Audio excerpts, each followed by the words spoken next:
So Go Holly St. Louis is an organization that does two main things.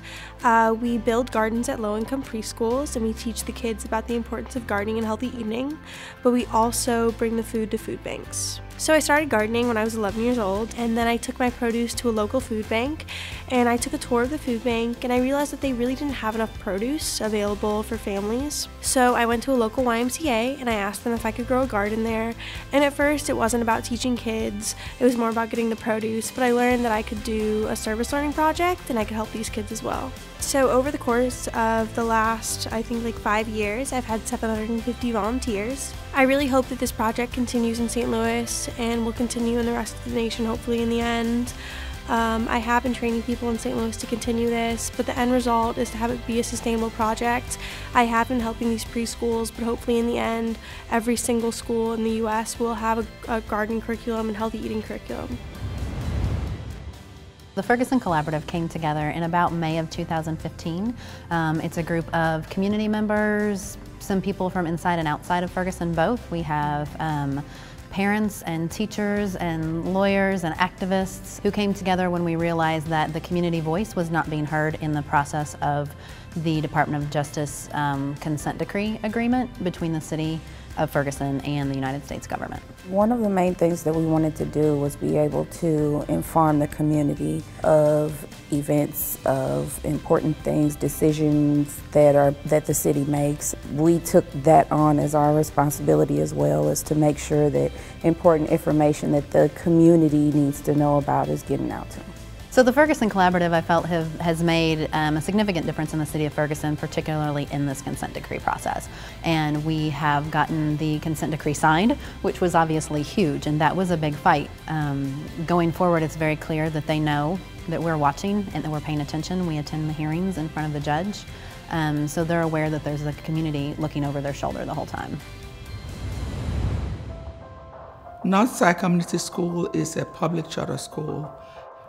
We started the school in 2009, and this is our 8th year.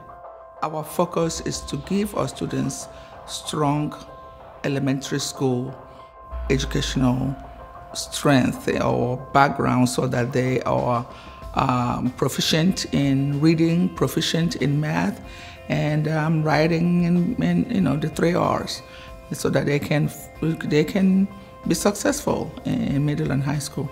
Every teacher is asked to do home visit first thing in the year. We think it's important because you really want to introduce yourself to your families, get to know the child, where the child comes from, allay the fear of meeting your teacher for the first time, and this is the child's home, and what more comfortable place to meet the person who you're going to spend the year with. I think that as the students enter middle school and enter high school, then they are coming home to educate their little ones. They're coming home to educate parents in the ways that they have learned. They will come home one day as college graduates to hold jobs in the community, build up the community, and make North St. Louis a stronger and better place to live. The SLU Family Medicine Residency started in 2011 as a way to train family doctors to take care of urban underserved patients. Many residencies teach residents to provide care to a middle class or upper class population, but we believe that the special health needs of an underserved population require specialized training. So our training is focused on that, and our community service is focused on that also.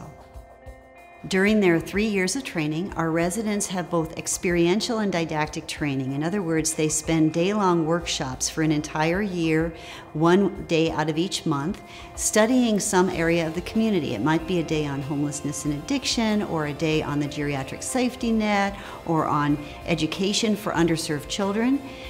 In addition to those one-day workshops, we have monthly lectures on cultural competencies. So we might study something like the Somali refugee experience, or Bosnian war trauma, or health literacy. When we look forward, we see that first of all, looking backward, we've had over 20,000 of these patient encounters just by the residents and faculty in our program.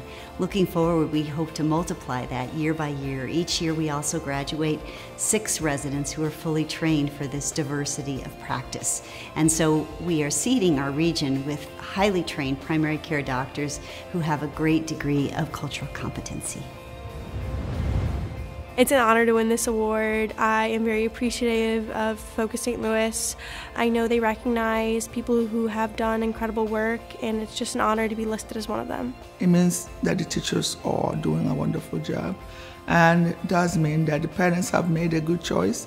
We just do a really small part, but there are people out there that are on the streets actively every day, saving lives literally. Winning this award means to us that health equity is important. We believe that everybody deserves a right to good health care.